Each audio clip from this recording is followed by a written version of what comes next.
Magandang tanghali, bagong Pilipinas. Huna sa ating mga balita. Sa nagdaang mga linggo na walang tigil na pag-ulan, dulot ng mga bagyo na nagpapalakas sa habagat, patuloy ang ilang ahensya ng bansa sa pagkipag-ugnayan sa DOST Pag-asa upang alamin ang mga lugar na lubhang maaapektuhan nito. Hindi rin tumigil ang Pag-asa sa pag-aanunsyo hinggil sa mga posibleng dala ng sama ng panahon at mga epekto nito sa lugar na maaring tamaan upang maging alerto ang publiko sa mga dalang pag-ulan dulot ng habagat at ng mga bagyo. Para naman alamin ang kasalukuyang sitwasyon ng panahon sa bansa ngayong araw at sa mga darating pang araw, makakausap natin sa linya ng telepono si Ma'am Charmaine Varilla, isang weather specialist mula sa Pag-asa.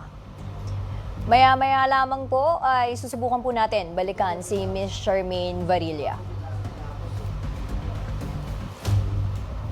Mga bayan sa Bulacan at Pampanga, ilang linggo ng lubog sa baha dahil sa high tide at tuloy-tuloy na pag-apaw ng mga ilog kahit wala ng ulan.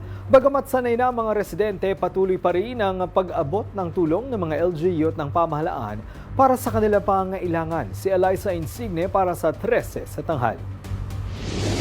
Kahit pa ilang araw nang hindi umuulan sa Metro Manila, may ilang bahagi pa rin ng bansa ang lubog sa baha. Sa Bulacan, hindi pa rin bumababa ang mataas na tubig. 2 linggo ng lubog sa baha ang mga kabahayan dito sa Barangay Frances sa Kalumpit, Bulacan. Dahil hanggang dibdib na ang baha, sumasakay na sa bangka ang mga residente. Si Jacqueline at ang kanyang pamilya, sanay na raw sa ganitong sitwasyon. Bago pa po pumutok yung flood control project, talagang lagi na pong lubog ang Frances sa high tide. Sa katabing barangay naman sa Gatbuka, halos kainin na ng ilog ang mga bahay dahil sa high tide. Kaya naman hindi na rin makapagtrabaho ng maayos sa mga tao. Gaya ni JV na 2 linggo nang hindi binubuksan ang kanyang motor parts shop. Lagi-lagi po yun, pag kunyari pag may bagyo, naghanap ng pagkakitaan, kunyari sa kay bangka, ganun. May natanggap na rin naman daw silang food packs mula sa lokal na pamahalaan. May naayuda na. Ano lang po yung natanggap na? Mga bigas, sardinas. Ganyan din ang sitwasyon sa ilang bayan sa Pampanga. Lubog din ang ilang mga lugar dito sa Pampanga, kagaya na lamang nitong Sitio Sampaga dito sa Barangay San Vicente sa Apalit, Pampanga. Para hindi pasukin ng tubig ang mga sasakyan, tinaasan ng sidecar para hindi mabasa ang driver at mga pasahero. At kahit pasanay na ang mga residente sa paulit-ulit na baha, mabigat pa rin ito para sa kanila. Sobrang hirap po. Doon sa pag-ano pa lang po, pagsakay ng bangka, kailangan mo sumakay ng bangka, kailangan mag-adjust sa oras. Mabuti na lamang daw at may tumutulong sa kanila. Meron na rin naman po. Yung sa DSWD. Yun po. Tapos yung mga mabubuting loob na tumutulong kahit sa pambibigay lang ng mga feeding program. May mga army truck na rin ginagamit sa libreng sakay. Malaking tulong po, syempre. Kasi po, mataas po yung mga tubig sa dinadaanan. Kaya, malaki pong tulong.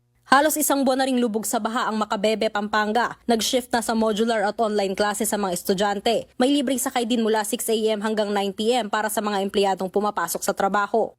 Unang-una po, ng ng baha is our Municipal Health Office ay nagpamigay po ng mga gamot, particularly doxycycline sa ating mga barangay. Already distributed around 35,000 food packs, no? In all barangays, and patuloy pa rin po tayong nagpapak. Humingi na ng tulong ang LGU Makabebe sa DSWD para mabigyan ng tulong pinansyal ang mga nasa informal sector tulad ng mga driver. Tinututukan naman na ni Pangulong Ferdinand R. Marcos Jr. ang problema sa malawakang pagbaha sa pamamagitan ng mas pinatibay na infrastructure projects. Para sa totoong balita sa Bagong Pilipinas, Eliza Insigne ng IBC News para sa 13 sa tanghali ng Congress TV.